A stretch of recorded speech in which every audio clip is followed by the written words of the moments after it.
projects, right? Well, I'm glad that he's preserving tigers. We'd like him to preserve the well-being of Kannadigas also. But we are all in favor of pride tigers, so no negative words on that.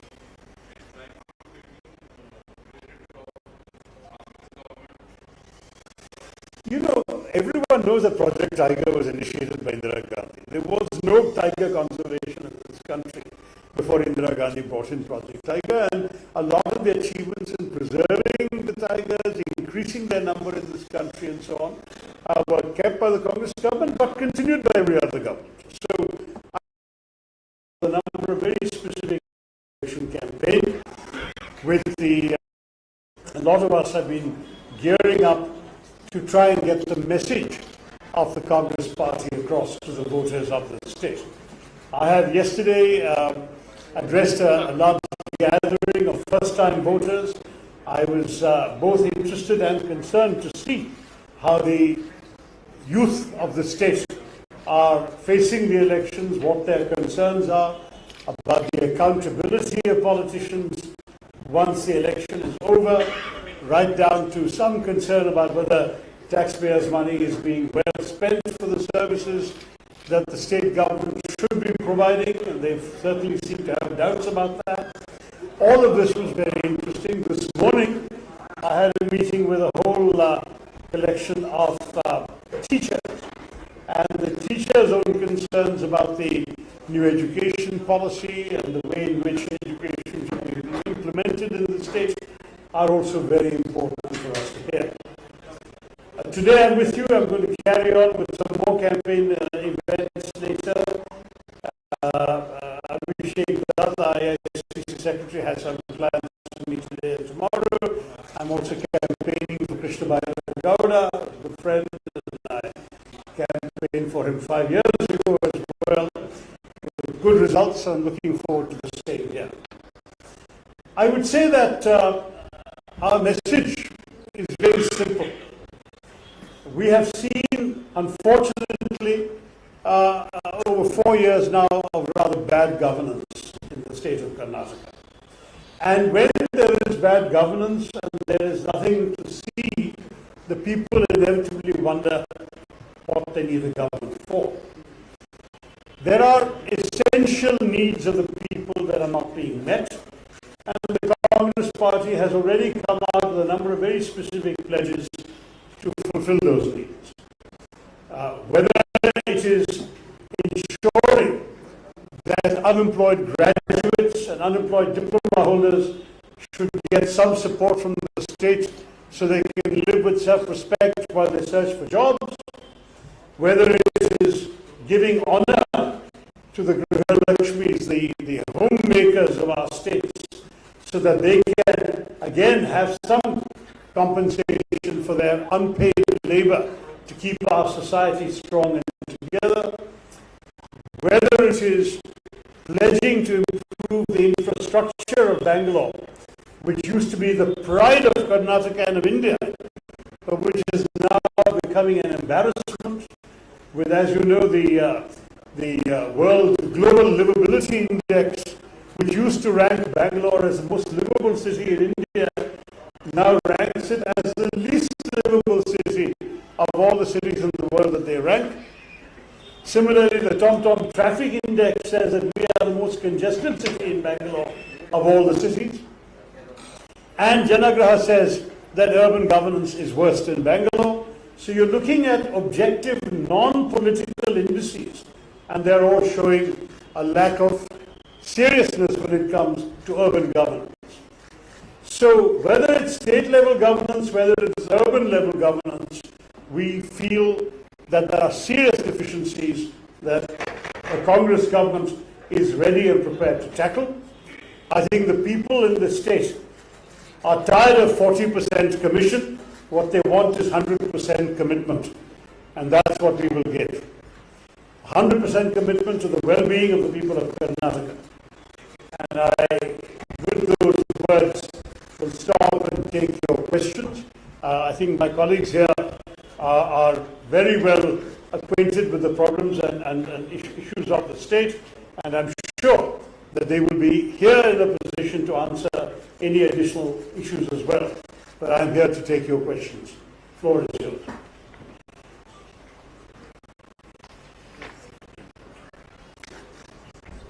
How do you see Kharge as Karnataka CM so that you can acquire AICC State Board? Listen, Mr. Kharge is my very respected party president. And I think now that he has been in the saddle as presiding over the party, we are all giving him our full support. The Congress party has a tradition of not discussing CM candidates till after an election is over. And that is a healthy practice because at the moment we want everyone, leaders, fresh entrants, to focus on winning the elections first. And once the elections are won, I'm sure that we can have more time to discuss various options. How do you see the KMF Rahul issue? How do you see the KMF Rahul issue? The what issue, sorry?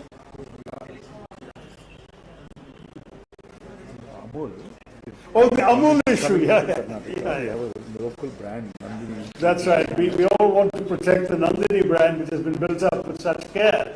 But I think buy media has to be found. And certainly one of the good things we should have is Nandini should also be exported to more states. If we start getting too protectionist, we may not be helping. We may not be helping our national economy. But at the same time, I understand the concerns of those who are working in Karnataka, who are, after all, contributing to the success and quality of the Nandini brand. And we have to take their needs into account as well. But I think that this is a matter which the government seems to be squirming about instead of having a clear vision. Let them find a way forward. Yeah. If I may jump in, my late uncle M.V. Krishnappa set up Bangalore Dairy and the Karnataka Milk Federation. Karnataka has seen under the BJP the loss of multiple local brands. The State Bank of Mysore doesn't exist anymore. Vijaya Bank, Syndicate Bank, all of these have been merged with Bank of Baroda, Canara Bank. All sorts of things are happening. Mr. Amit Shah has taken over as Minister for Cooperation, and in the process he is busy taking over and manipulating the cooperative sector, and we are very worried that Nandini and the KMF organization is under threat. Well, every one of us in Karnataka, in the Karnataka Congress, while we respect competition and markets, we will do our utmost to ensure that Nandini continues to prevail, continues to dominate, and that we will not let Amul come and take over and sweep us under the carpet in Karnataka. There's a robust answer for you. Yeah. How do you see in Karnataka, there is possible that the Congress is getting a lot of BJP? Yes, I've been seeing the numbers. Across the country, there seems to be this perception that is being built that the BJP were winning many leaders from the Congress, including somebody like Charlie Lansman, who is up to you as a mentor. How do you believe that that perception is ending the Congress's campaign? Well, if you look at the Karnataka situation, I see 5 MLAs, 2 MLCs, 11 former MLAs, 4 former MLCs, and 1 former MP have all joined the Congress literally in the last few months and weeks. So it does suggest that people from other parties are seeing the Congress as the inevitable victorious party in Karnataka.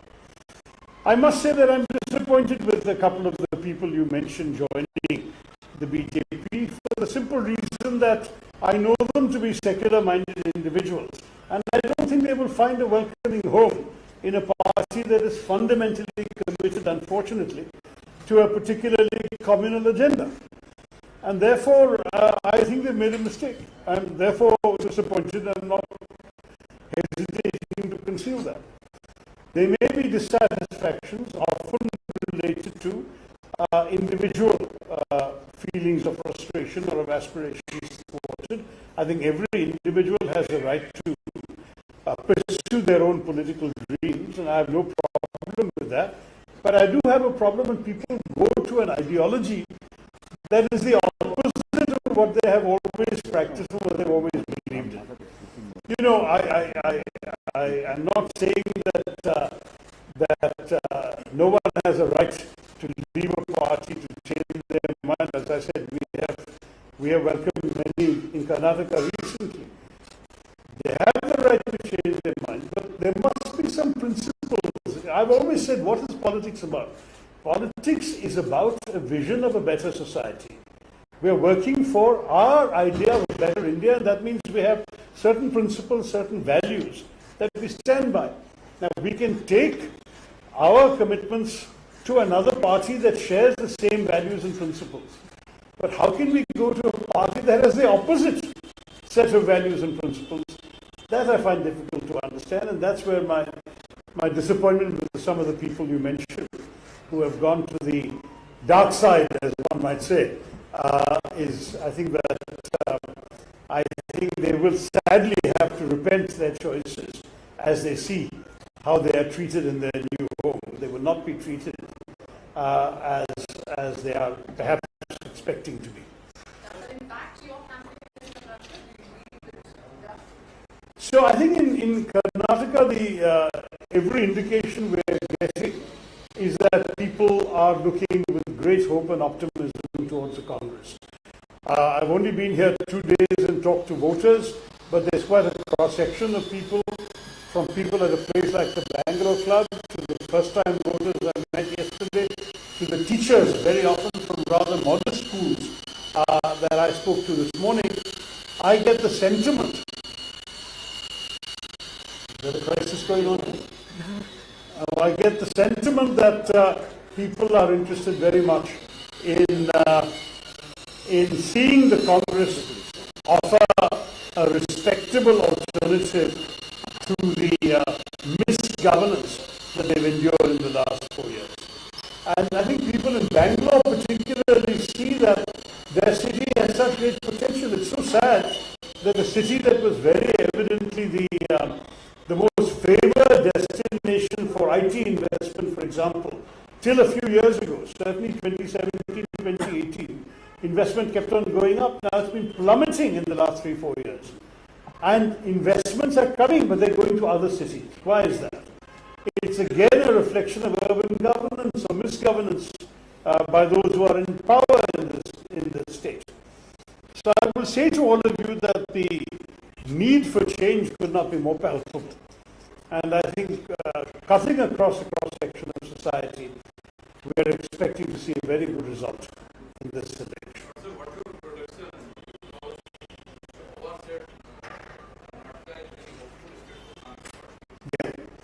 I think Karnataka is a very hopeful state.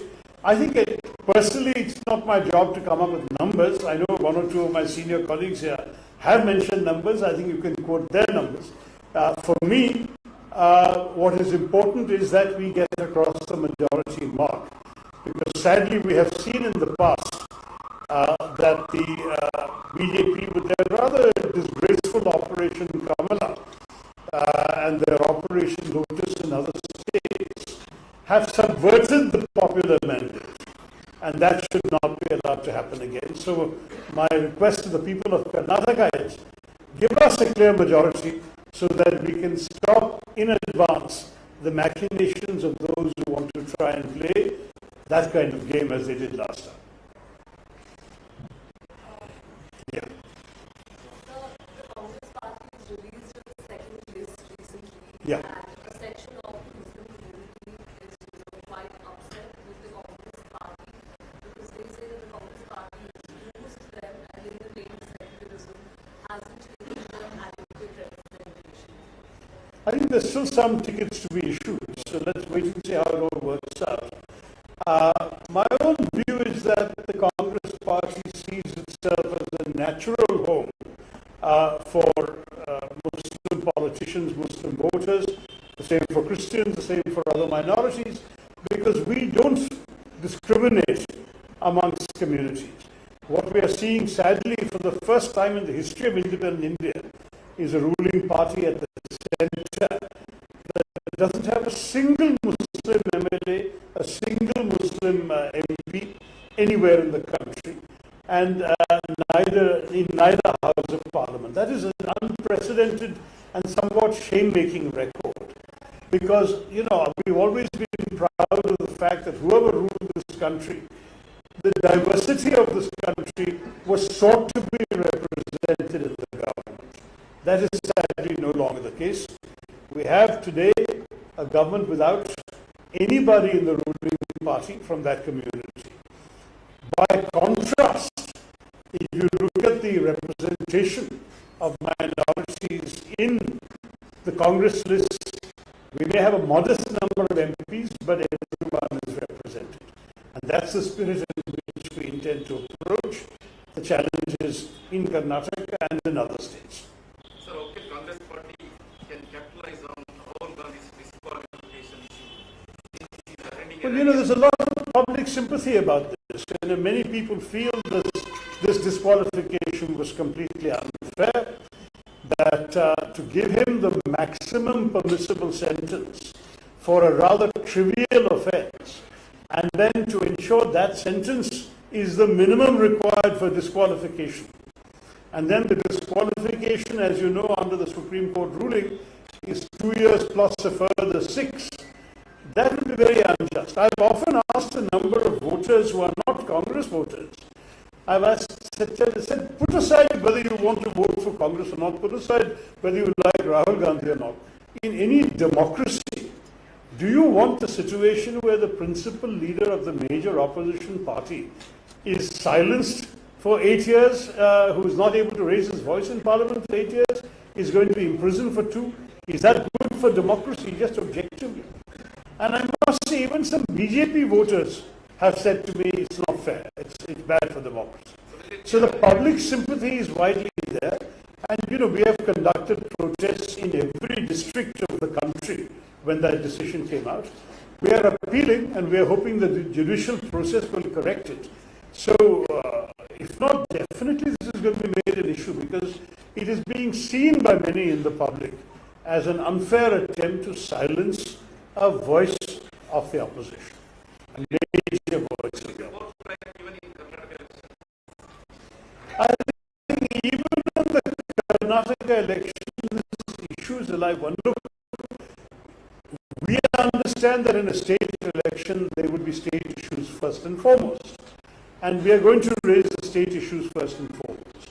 But some national issues are bound to come up because Karnataka is a politically aware state, especially in the urban areas. There is a lot of consciousness of national issues, whether it's issues of crony capitalism that Rahul Gandhi has been raising, whether it is Rahul Gandhi's own disqualification, whether it is issues of national security, including what the Chinese are doing at our borders. As you know, a few soldiers from Karnataka are serving in dangerous conditions along the border with China. So every Kannadiga is also concerned about national security.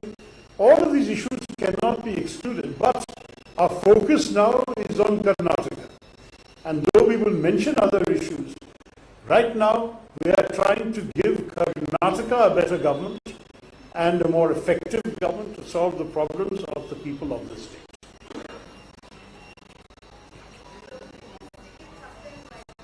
Little louder.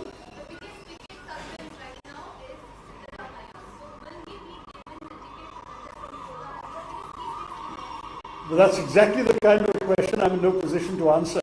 I think we'll have to wait and see what the decision is from the party. A decision has to be made, but it will be made after due consultations. You want it very quickly, but we'll have to wait and see when the party can do it for you.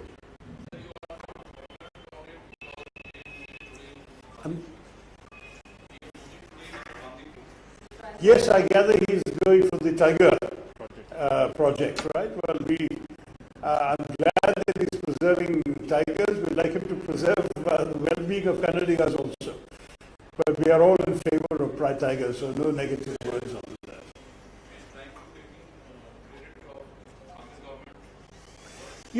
Everyone knows that Project Tiger was initiated by Indira Gandhi. There was no tiger conservation in this country before Indira Gandhi brought in Project Tiger. tiger, and a lot of the achievements in preserving the tigers, increasing their number in this country and so on, were kept by the Congress government but continued by every other government. So I don't want to make politics over animals.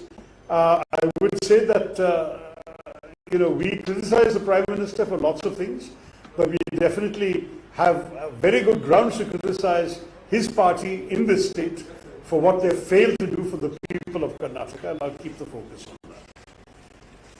So, if you get your mind, do you expect a clash between D.K. Shivakumar and Siddaramaiah? Look, I think both of them have spoken very clearly about the fact that they are united in fighting this election. The truth is that, it is entirely normal in any party's politics for individuals to have exceptional personal qualities, professional abilities, and political aspirations. So let's not be surprised that these things exist. But at the end of the day, whenever Congress has won an election, Congress has formed a government, one person has become chief minister, and the world has moved on. And I can tell you that at some point, this will happen here also. Let us now focus on the fact that the united party is fighting in the election unitedly. And we are all here to support a very strong Congress performance. You will find everyone coming. You will certainly see Rahul Gandhi coming. You will see leaders from across our country from the Congress party coming to show their support here, because we really believe very passionately that this is a winnable election, and what is more, it's in the interest of the people of Karnataka that this misgovernance be ended. Mr. Tharoor, in view of 2024 election, how is Congress going to take on both the opposition parties? We have seen many opposition parties associated with the Congress, but Mamata Banerjee, KCR, Jagan Reddy, how are you going to take them on board? So look, it's very clear that one of the interesting sidelights and the side benefits of the BJP's overreach, or the government's gloating over Rahul Gandhi's disqualification, is that they have provoked a remarkable degree of opposition unity. We have seen half a dozen chief ministers in states where they are opposed to the Congress party, where Congress party is seen by their parties as a rival in their state. We have seen half a dozen chief ministers openly supporting Congress and Rahul Gandhi on this issue. Arvind Kejriwal in Delhi, Aam Aadmi Party. Akhilesh Yadav, Samajwadi in UP. Mamata Banerjee in Bengal. Pinarayi Vijayan in Kerala. KCR in Telangana. All of them have officially come out and said on this issue with the Congress. In fact, the CPM went so far as to say in Kerala, we're not supporting Rahul Gandhi or the Congress, we're supporting democracy. And I said, that's fine, because we are also fighting for democracy. It's the rights of Democrats that we want to preserve. But in the process, if the BJP creates a more propitious ground, a more favorable ground for us to explore stronger opposition unity, that is a good thing. You may have seen Mr. Kharge telephoned a few opposition leaders just 2 days ago to say, let's talk about opposition unity. I think his calls are going to continue to other opposition leaders. And I think, very frankly, everyone understands the logic of opposition unity. If we are able to find agreement on common minimum program and principles, why should we not have a system where we don't divide the votes? The BJP won 2014 with 31%. They won 2019 with 37%. That means in both elections, a majority voted for other parties. But if you look at our parliament today, there are 36 parties in parliament. So the 63% who didn't vote for BJP voted for 35 other parties. Now, some of those 35 other parties, instead of dividing each other's vote, are able to come together in those constituencies where it's very clear that only one of them stands a chance of winning. Wouldn't that be healthy for our democracy? Wouldn't it be in the interest of the country if a formidable opposition was able to take on a formidable government ruling party? See, we in our democracy should not be surrendering an election without a fight. And I think dividing the opposition is going to be against the interests of the people of India. How do you view Mr. Sharad Pawar's defense of Adani, especially when Mr. Rahul Gandhi is in categorical in his... I think that the fact is that every opposition party has their views on every issue. I would say that we would search for common ground on the maximum number of issues possible. Don't forget that Mr. Sharad Pawar's party has been with us in Parliament, in the decisions made in the Parliament coordination, in the march to Vijay Chowk that we all undertook when Parliament finally adjourned on the 6th of April, they were there marching with us to Vijay Chowk. So it's not as if they are breaking away from opposition unity. On one issue, they have a different view. Similarly, we made it very clear that we don't always agree with Shiv Sena, and Shiv Sena has agreed with us that they don't always agree with us on some issues. But that doesn't mean we can't cooperate in a very strong and effective opposition alliance in Maharashtra. So my own view is a broad common minimum program was the formula that succeeded in UPA. And in the first term, even the communists who are opposed to us at that time in both Kerala and Bengal and Tripura, at that time, they supported the central government of the UPA from the outside, but they supported us. So if you can find the areas of common ground, support should be possible. But the areas of common ground have to be explored and agreed first. But many opposition leaders are saying that Congress wants everyone around them. They don't want everyone to be equal. They want around them. Congress. I think all this is subject to further discussion, further negotiation.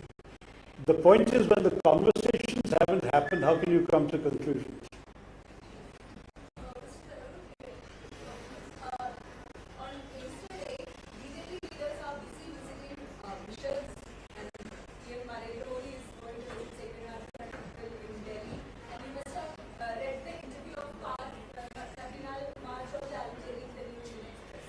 So how do you respond to that? Look, the BJP is clearly attempting an outreach to the Christian community, particularly in a state like Kerala, where there is a significant Christian minority, and they are quite likely to try similar things in Karnataka, where, of course, there is a smaller but still influential Christian minority as well. And we welcome any attempt to show that all Indians are equal and that all Indians are guaranteed rights in our constitution, irrespective of their religious identity, their caste, their language, their creed, etc. Having said that, we have to ask the BJP some honest questions. Are they the party that is, where the Prime Minister is visiting a cathedral and making a speech? Or are they the party that has condoned in silence, without a single word of criticism, attacks on numerous churches over Christmas in a multiple number of states? Are they the party that lent tacit support to an appeal by a Sangh Parivar outfit that all Christian Adivasi should be denied scheduled tribe status? Are they the party that has been complicit in denouncing Christian missionaries and priests, and that has actually burst into Christian services and dragged the pastors out to be taken to prison and to police stations?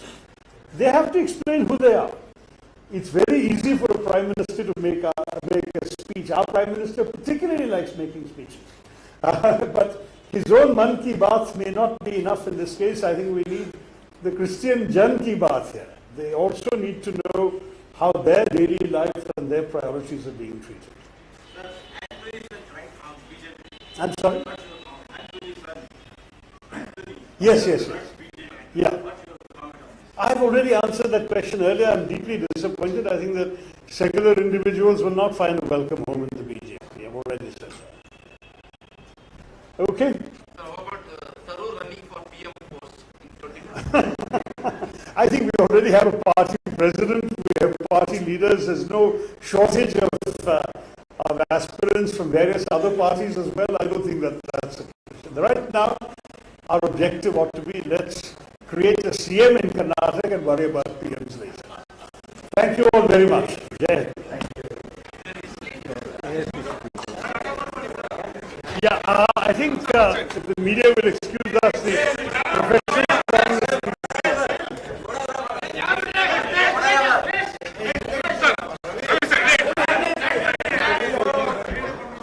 Sorry, what did I read? I don't know.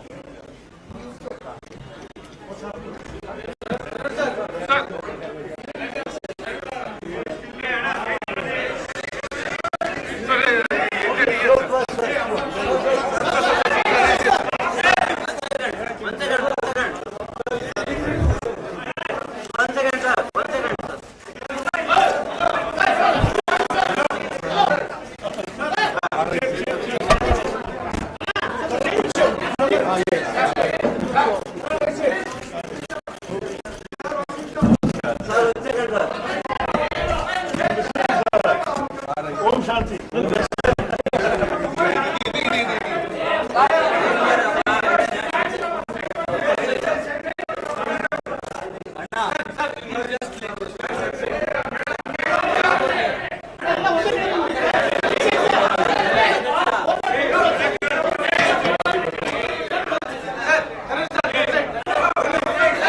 Umesh sir हाँ एक 150 में भी तो खेलो 150